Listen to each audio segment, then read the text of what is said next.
días, vamos a trabajar el día de hoy en taller de lectura 3.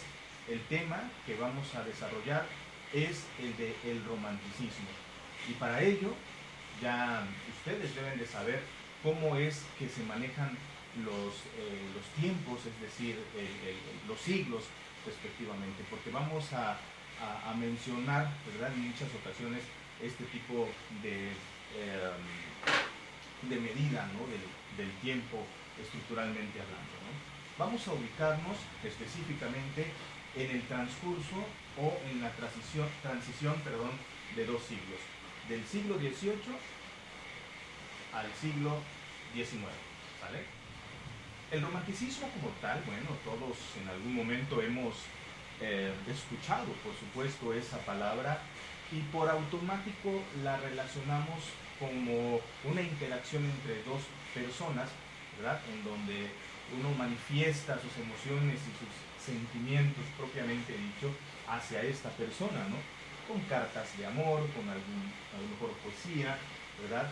O algo que te provoque ciertas emociones específicamente con este sentimiento denominado amor. Sin embargo, el romanticismo históricamente, si bien es cierto, comparte esa idea, pero no es específico del amor, ¿no?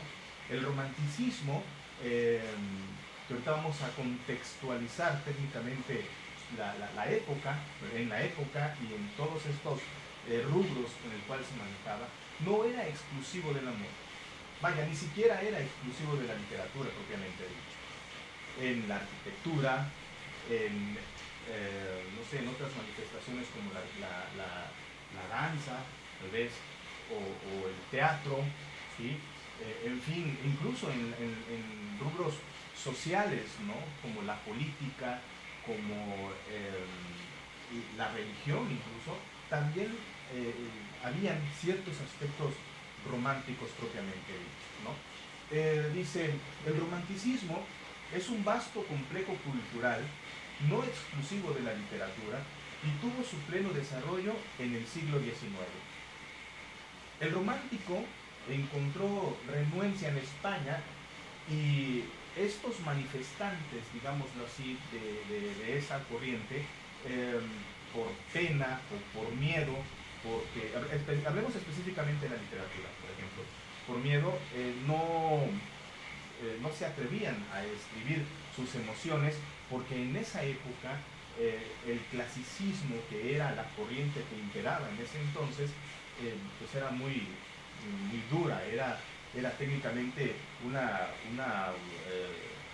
técnicas normativas muy severas, ¿no? Habían dos tendencias románticas con respecto al neoclasicismo, ¿no?, es decir, al movimiento antes o previo a lo que es el romanticismo, ¿no? El romanticismo se divide en tres partes, que es el prerromanticismo, el romanticismo propiamente dicho y el postromanticismo. Pero antes del romanticismo está el movimiento neoclásico o clasicismo, el clasicismo, ¿sale? Que técnicamente se le denominaba así porque en ese movimiento o la idea que se tenía era recuperar, ¿no?, recuperar las manifestaciones artísticas, culturales, sociales y políticas, científicas también, de los griegos, es decir, de la Edad Antigua.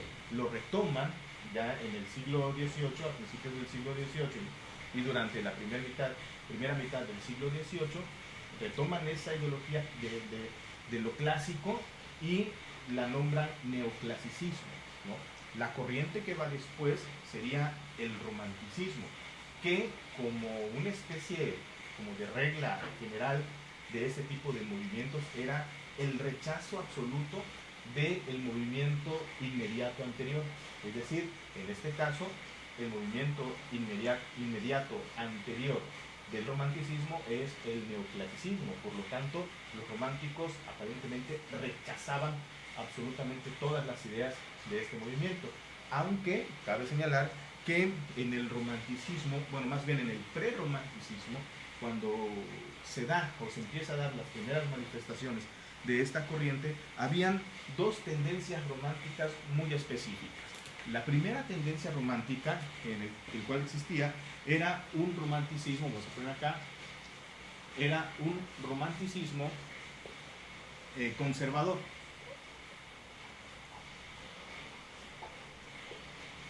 ¿Quiénes eran estos amigos? Bueno, los románticos conservadores, si bien es cierto, ya empezaban a manifestar sus emociones y tenían ciertas características que, digamos, lo hacían propio de ese movimiento, pero digamos que rescataban algo del clasicismo o del neoclasicismo. Por ejemplo, no sé, el hecho de los clásicos eclesiásticos, ¿no? Ellos todavía querían mantener, incluso querían mantener la monarquía. Recuerden ustedes que en ese contexto estaba Napoleón en Europa y él, una de sus, digamos, virtudes que tenía era la conquista a otros nuevos pueblos, y por lo tanto a estos pueblos el primer, digamos, la función que llegó a estos pueblos era liberarlos de la monarquía, ¿no? Entonces él obviamente se decía libertador, ¿no? Porque pues acabó con la monarquía de muchos de los pueblos que él conquistó. Sin embargo, estos románticos conservadores no estaban de todo de acuerdo. Ellos de alguna forma como que todavía defendían a la monarquía, defendían algunos, si no todo, pero sí algunos aspectos de la iglesia, por ejemplo, ¿no? Su manifestación artística romántica era más emocional, pero no rechazaban una normatividad, como lo iban a hacer los románticos, voy a poner acá, los románticos libertadores, ¿no? Los reformadores, o también considerados como los revolucionarios, ¿no? Estos románticos, o esta gama de personajes románticas, estaban en contra en lo absoluto de todo lo que tenga que ver con el pasado. Rechazaban absolutamente todo, ¿sale? Por lo menos, como decíamos, de lo inmediato anterior, en este caso del neoclasicismo. Recogían aspectos interesantes de la época clásica, porque como ustedes saben, pues es difícil despegarse de la cultura griega, por ejemplo, ¿no?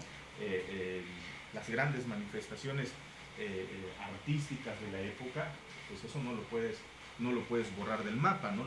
Es más, se tenían que adaptar, lo que hicieron los romanos, por ejemplo, ¿no? Los romanos, al conquistar Grecia, sí hubo una conquista física, pero obviamente no rechazaron todo, ¿no? Sino que se quedaron con estas virtudes artísticas y científicas, y la mezclan con las virtudes romanas como las sociales, el derecho y todo lo que ya conocemos de esta cultura, y nace la cultura grecorromana o grecolatina, ¿no? En este caso, los románticos, digámoslo así, no rechazan ese tipo de cultura clásica, pero sí específicamente lo neoclasicismo francés, o el neoclasicismo francés, que ya tiene la particularidad de este neoclasicismo de imponer normas, imponer leyes. El mismo Napoleón, decíamos, cuando conquista a estos nuevos pueblos, se decía libertador, ¿no? Sin embargo, es normal que una vez que llega la conquista, pues impongan sus propias leyes para poder controlar esos pueblos que ya se habían conquistado, ¿no? Entonces, aquí tenemos a dos corrientes del romanticismo. Una corriente de romanticismo conservador y una corriente de romanticismo revolucionario. Primero fue este, ¿no? Que se da a mediados del siglo XVIII, y muchos años después comienza el romanticismo revolucionario, a principios del siglo XIX, pero había como una especie de transición. No hay una fecha específica como para decir, en esta fecha es que se inició tal movimiento, pero sí fue una transición. Una transición es cuando gradualmente va desapareciendo una imagen y va apareciendo la nueva, ¿no? Entonces esa es la transición, ¿no? Entonces una época que va desapareciendo de alguna forma todo su contexto, es gradual esa, eh, ese cambio y viene digamos, los nuevos modelos o las nuevas ideas, ¿no? El punto de arranque se da a mediados del siglo XVIII, como decíamos, con un prerromanticismo, dice, donde se dan las primeras manifestaciones de la sensibilidad de los autores de forma escondida, ya que las normas y reglas literarias del neoclasicismo eran muy severas, muy drásticas, ¿no? Hay libros, por ejemplo, que tú puedes encontrar en donde cada verso tiene que ser estrictamente medido para que fuera considerado cierto tipo de verso, ¿no? En la actualidad se puede manejar. Evidentemente existe el versado libre, ¿no? En donde tú manifiestas tus emociones y tus sentimientos sin darte cuenta en una normativa literaria poética, por llamarlo así, ¿no? Pero es importante que se conozcan, que se sepan, ¿no? Porque es primordial que para que tú puedas desentenderte de una regla tienes que conocerla. Eso es digamos, como un requisito, ¿no? Por llamarlo de alguna forma. Luego dice, surgen obras como el Fausto. Este autor alemán, conocido como el padre del romanticismo, ¿no? Él habla de un movimiento que es el romanticismo, pero con una, digamos, bajo un concepto. Este concepto, lo voy a escribir porque está en alemán, obviamente, es el Sturm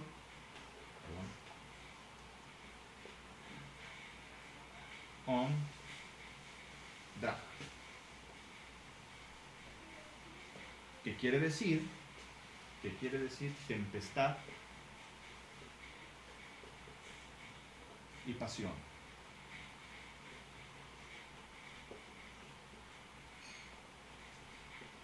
¿Vale? Y el personaje del cual estamos hablando se denomina, o más bien se llama Johann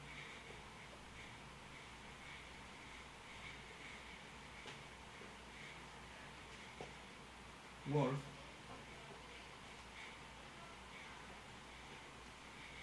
von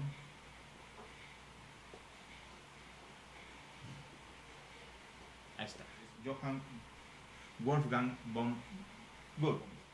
Bueno, este personaje conocido como el padre del romanticismo ya se manifiesta así posteriormente porque digamos que contempla todas las características del movimiento romántico, que lo vamos a ver posteriormente, y habla precisamente de dos obras.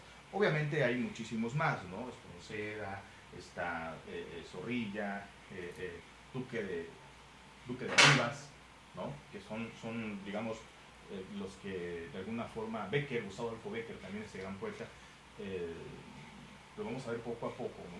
Pero específicamente en el romanticismo o en las primeras manifestaciones de la literatura romántica, este personaje es, digamos, imprescindible.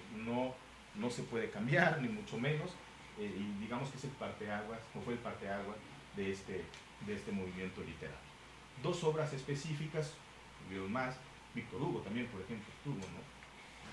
Pero dos obras específicas de Goethe. La primera es Las cuitas del joven Werther. Las cuitas son como las tempestades o las aventuras del joven Werther, y el Fausto específicamente. El Fausto estaba considerado en este momento como la mejor obra, y el autor es comparado con Cervantes, por ejemplo, con Shakespeare. Yo cometí la tontería de comparar una vez en una clase, en una maestría, con Homero, y pues yo no les platico la trapeada que me dio mi profesor, pero pues sí, sí tiene toda la razón, ¿no? Dice, Wood fue un poeta situado en una transición, decíamos, entre dos siglos, el siglo XVIII y el siglo XIX, ya que su obra tiene dos vertientes, fíjense. La corriente clasicista o neoclasicista del siglo XVIII y la corriente romántica del siglo XIX, es decir, estuvo entre la razón del clasicismo y el idealismo de los románticos. Y ahorita vamos a ver dentro de las características del romanticismo, por qué digo que estaba en contra, que estaba, digamos, ocupó la razón, cuando no debería, supuestamente, ¿no? Bueno, por lo menos un romántico posterior. Porque el romanticismo o el romántico estaba absolutamente en contra de la razón. Esa es una de las características fundamentales del romántico o del romanticismo. Aquí la razón no existe o no tiene importancia. El romántico se basaba de las emociones, de los sentimientos, del yo interno, de lo que siento, no de lo que sienta la comunidad, no de lo que crea la comunidad, no de la ciencia, no de la tecnología, no importa ese punto, ¿verdad? Sino lo que importa es lo que yo siento, la imaginación, el idealismo, lo ideal, pues. Lo ideal es algo que no existe. ¿Me explico? O sea, ellos volaban, se imaginaban, ¿no? Vaya, eran libres de todo, de lo que quieran, podían hacer lo que quieran. ¿Me explico? Ellos decían que la única norma o regla que habría que seguir como seres humanos es la libertad de ser quien tú quieras. Y obviamente eso pues, le traía muchos problemas, eso nos queda claro, ¿no? Y en el caso del neoclasicismo, ¿sí? Era o fue provocado o se manifestó en la famosa época de las luces, en donde proliferó la ciencia, los inventos, ¿verdad? Está por ahí la revolución industrial y eso fue como que algo que cambia toda esa manifestación, digamos, de creación, ¿no? Pues el romántico estaba en contra de eso, ¿no? Él quería la libertad absoluta. Y eso, insisto, le trae o lo conlleva muchísimos problemas. El romántico, dice, determina un cambio radical de la sensibilidad literaria de Europa. El romanticismo nace específicamente, obviamente, en Alemania, ¿no?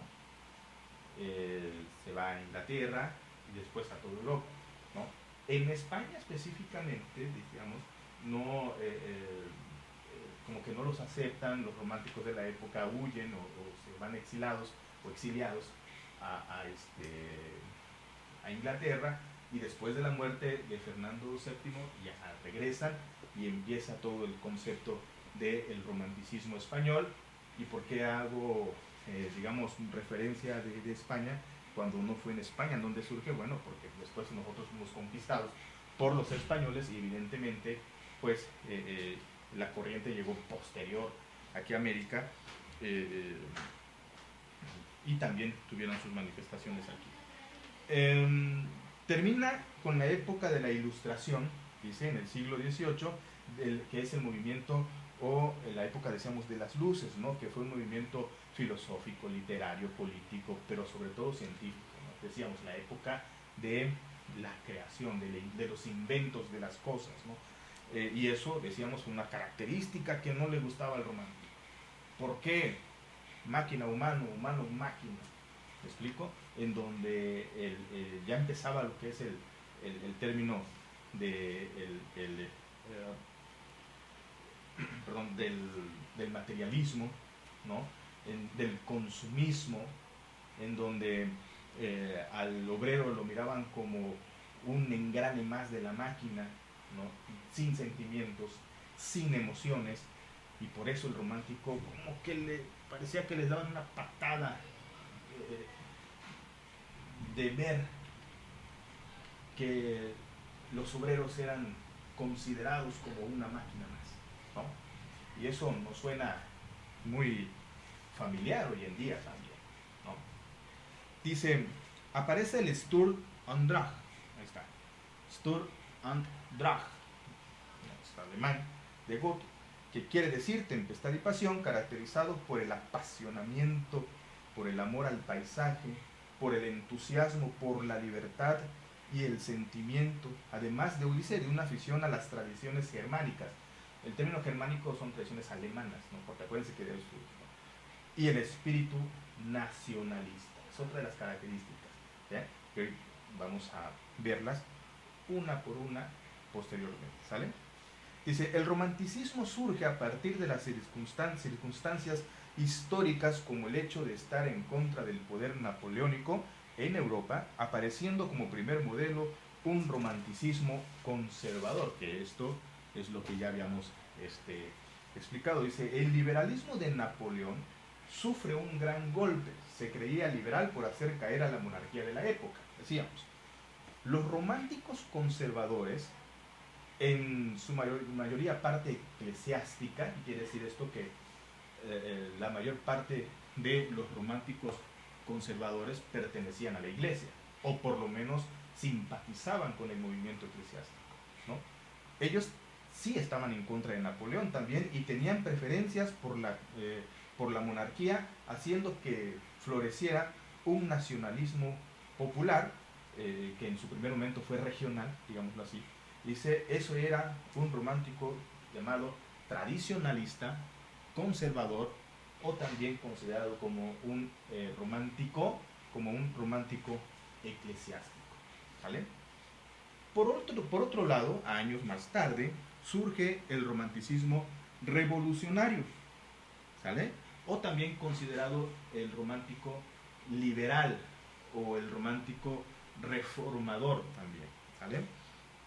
Teniendo como tema la destrucción de todas las normas y la moralidad, diciendo, la conducta no se impone, es la libertad del ser humano, es la filantropía, es lo que tú quieras, lo que tú sientas, lo que tú te imaginas, lo que tú sueñes, ¿sale? Y rechazan las normas morales, las normas religiosas, las normas políticas, todo lo que tenga que ver con reglas son totalmente rechazadas, ¿vale? Por el, decíamos, romántico revolucionario, ¿sale? Por otro lado, dice, bueno, su auge coincide con la Revolución Francesa, que ya lo habíamos comentado, en donde hartos de ser una máquina más, empieza todo este tema de la liberación de las cadenas, ¿no? de todos estos asuntos políticos, ¿no? y empresariales en ese entonces, no conocido así, pero ya lo que conocemos ahora. Las actitudes románticas abarcan desde la política hasta el arte, desde la literatura a la moda, ¿sí? Decíamos, no solamente se manifestaba en la literatura, también se manifestaba en la política, lo que les acabo de decir.